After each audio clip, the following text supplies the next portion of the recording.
Well, we see customers here. We help customers on both of those stages, and we see that like a little bit of a cloud adoption stage. And so we have here at AWS what we have this working backwards process, right? And in the working backwards process, the way we look at it is, okay, we're trying to understand where the customer is at. Sometimes customers already worked within the OT and they already have that data somewhere aggregated. They're already collecting all the data they need to collect. I'll give you an example. They already have a historian that is OPC UA capable. Not gonna mention names, but you guys know some of them. And that data is already organized in a way that can be consumed by cloud. So in that case, the work that has to be done is really to create that pipeline in between the premise and the cloud in a secure way, economic way, reliable way. And we take these 6 pillar approaches for that. And we can do that as AWS and help the customer to build themselves.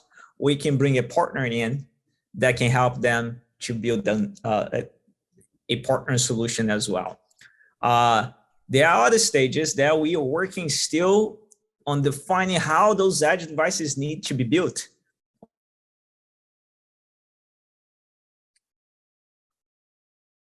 I think we lost Yuri for just a moment, but oh, there we are. We lost you for just a moment, Yuri. So what was the last thing you said?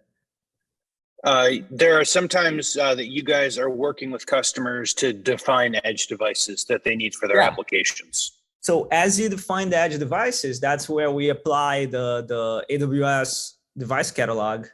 So we go to that catalog and we work with customers. Hey, here are the requirements for your data collection or your data processing at the edge. Let's look at which devices can fulfill that requirement. So we look at environmental.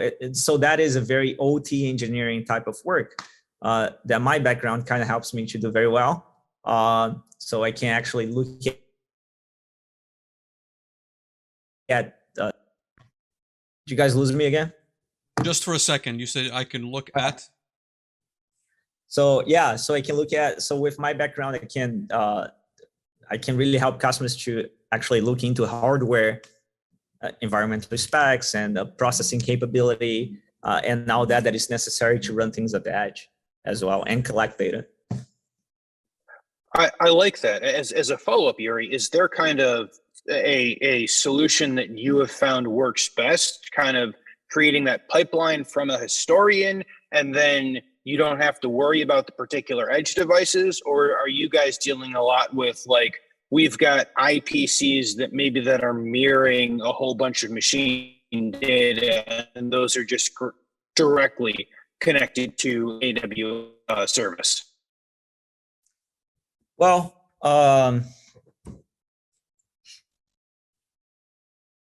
and sorry, my connection is still spotty there. We can hear you. That's okay. Let me the camera feed for just a moment. Go ahead, Dave. Yeah, I kind of took my camera feed down. Sorry about that. That's okay. Let me go ahead. Did you hear the question, Yuri? I did catch the question. Okay. So, well, as far as solution to, so when you look at the edge, right, and maybe you gave me a little opening to talk about this, this methodology that we apply at AWS and we use with customers that we call the 3 laws. And I really like it. I think it's a really cool concept. Is when you're doing something at the edge, especially with edge devices and industrial data, that applies really well. You look at these 3 laws. The first one is the law of physics. So the law of physics is you need to send data somewhere, you need to process the data, and you need a response. But if that needs to be too faster than the speed of the light, which we use in communications can do, it means that you cannot send that data to the cloud and get it back in a timely response that is okay for your application, right? So when it comes to that, which is like when you think about PLCs, PLCs are real time because they are fast. You need, it needs to be real time. It needs to be real time, can't fail. So that's why everything is happening at the edge. So if you have something that needs to be responsive and it cannot rely on cloud connectivity at any moment, it's a good reason to keep that processing at the edge.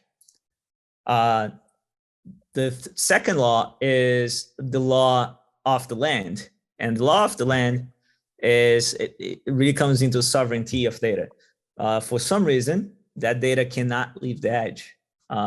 Let's say that there is some intellectual property or some regulation within that manufacturing facility that does not allow that data to leave the edge. It cannot be sent to the cloud. So you need to be able to utilize that data at the edge somehow. And finally, the law of economics, sending data to the cloud, it's not free. It has a cost, and the more you send and the faster you do that, the more expensive it becomes. So what we help customers a lot with, especially in the manufacturing and industrial realm, is to define what data matters and how fast you want to see that data and collect the data to the cloud, and make sure that is optimized, because you don't want to spend more money than you need on that communication. So with that said, when we take into consideration those three laws, the edge device is never the same, right? Because the more processing you bring to the edge, a more powerful edge device you need to apply. So it comes into application, right? I hope that answers your question, but it was I took a long route to get there.